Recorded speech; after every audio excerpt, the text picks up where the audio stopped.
Like a Hellcat.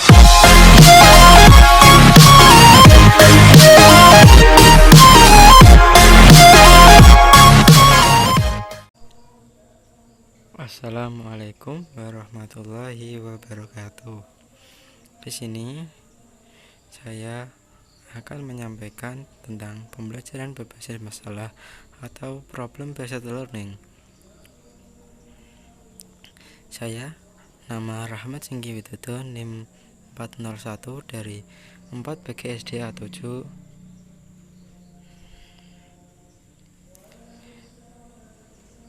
Yang pertama, konsep dasar PBL atau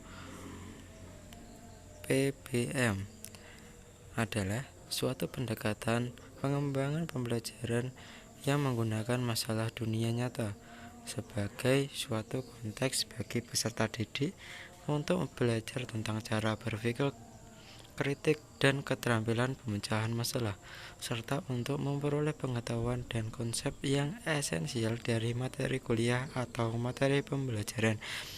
Landasan teori PBM atau PBL adalah kolaborativisme, yaitu suatu pandangan yang berpendapat bahwa mahasiswa atau siswa akan menyusun pengetahuan dengan cara membangun penalaran dari semua pengetahuan yang sudah dimilikinya dan dari semua yang diperoleh sebagai hasil kegiatan berinteraksi dengan sesama individu. Selanjutnya, karakteristik PBM atau PBL. Yang pertama, learning is student centered, yaitu proses pembelajaran dalam PBL lebih menitik beratkan kepada siswa sebagai orang belajar.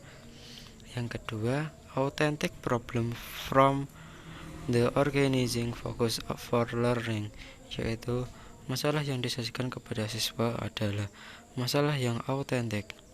Yang ketiga, new information in acquired through self-directed learning, yaitu dalam pemecahan masalah mungkin saja siswa belum mengetahui dan belum memahami semua pengetahuan prasyaratnya, sehingga siswa berusaha untuk mencari sendiri melalui sumber, baik dari buku atau informasi lainnya. Yang keempat, learning across a small group, yaitu dilaksanakan dalam suatu kelompok kecil, kelompok yang dibuat menurut pembagian tugas yang jelas dan penetapan tujuan yang jelas. Yang terakhir, yaitu yang kelima, yaitu teacher as facilitator, yaitu guru hanya berperan sebagai fasilitator. Namun, walaupun begitu, guru harus selalu memantau perkembangan aktivitas siswa dan mendorong siswa agar mencapai target yang hendak dicapai. Selanjutnya, langkah-langkah PBM atau PBL. Yang pertama, siswa diberi masalah oleh guru atau permasalahan diungkap dari pengalaman siswa itu sendiri. Yang kedua, siswa melakukan diskusi dari kelompok kecil dan mengklarifikasi kasus permasalahan yang diberikan, mengidentifikasi masalah, menetapkan hal-hal yang diperlukan untuk menyelesaikan masalah, menetapkan hal-hal yang harus dilaksanakan atau dilakukan untuk menyelesaikan masalah. Yang ketiga, siswa melakukan kajian secara independen berkaitan dengan masalah yang harus diselesaikan. Yang keempat, siswa kembali kepada kelompok PBM atau PBL yang semula untuk melakukan tukar informasi, pembelajaran teman sejawat atau teman sepermainan, dan bekerja sama dalam menyelesaikan suatu masalah. Yang kelima, siswa menyajikan solusi yang mereka temukan dari masalah yang diberikan oleh guru. Yang keenam, yang terakhir, yaitu siswa dibantu guru melakukan evaluasi berkaitan dengan seluruh kegiatan pembelajaran. Selanjutnya, model protokol PBM atau PBL menurut Yong Wo Miao.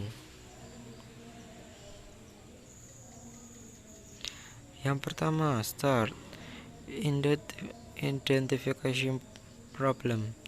Lalu identify learning issue. Kemudian setting goal and making plan, merencanakan. Yang selanjutnya learning knowledge. Yang selanjutnya applying knowledge. Yang selanjutnya assessing and reflecting, dan selesai.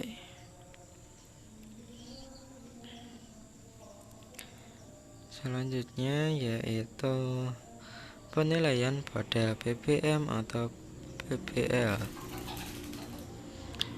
Di sini terdapat dua penilaian pada PPM dan PPL. Yang pertama, National Research Council atau NRC dalam Withers and McCracken, yaitu memberikan prinsip berkaitan dengan penilaian dalam PPM atau PPL, yaitu yang berkaitan dengan konten, proses pembelajaran, dan kesamaan. Menurut Withers, penilaian yang dilakukan harus terdapat beberapa item. Yang pertama, menyajikan situasi secara otentik. Yang kedua, menyajikan data secara berulang-ulang. Yang ketiga, memberikan peluang pada siswa untuk dapat mengevaluasi dan merefleksi. Yang selanjutnya, yang keempat, pemahaman dan kemampuannya sendiri.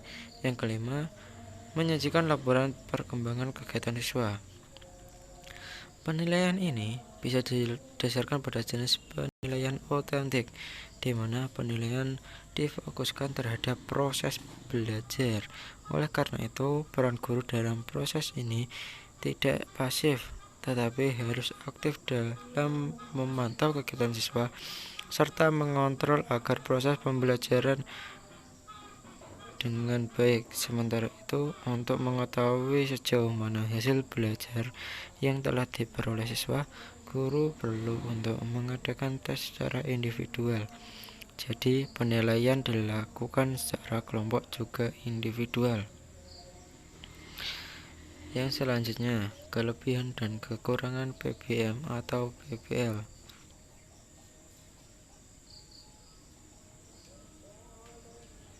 Kelebihannya, yang pertama, siswa didorong untuk memiliki kemampuan memecahkan masalah dalam situasi nyata.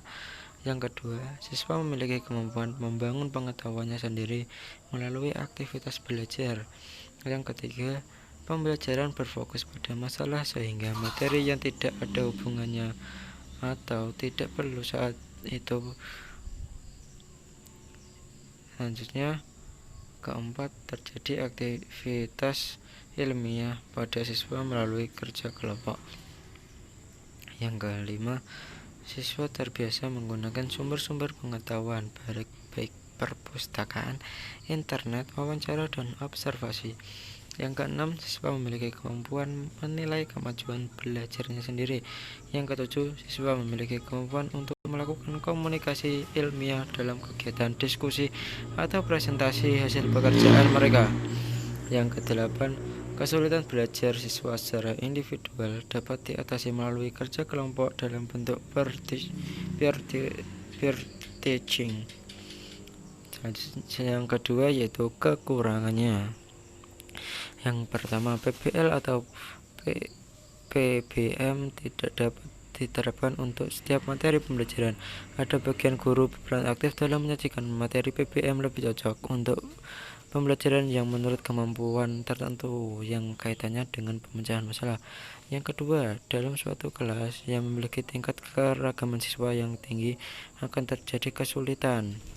Yang ketiga, PPM atau PBL kurang cocok untuk diterapkan di sekolah dasar karena kemampuan bekerja kelompok masih kurang. Yang keempat, PPM biasanya dibutuhkan waktu yang tidak sedikit sehingga dikhawatirkan tidak dapat menjangkau seluruh konten yang diharapkan. Walaupun PBL berfokus pada masalah bukan konten materi. Yang kelima, membutuhkan kemampuan guru untuk mendorong kerja siswa dalam kelompok secara efektif. Yang keenam, Ada kalanya sumber yang dibutuhkan tidak tersedia dengan lengkap. Selalu jaga kesehatan.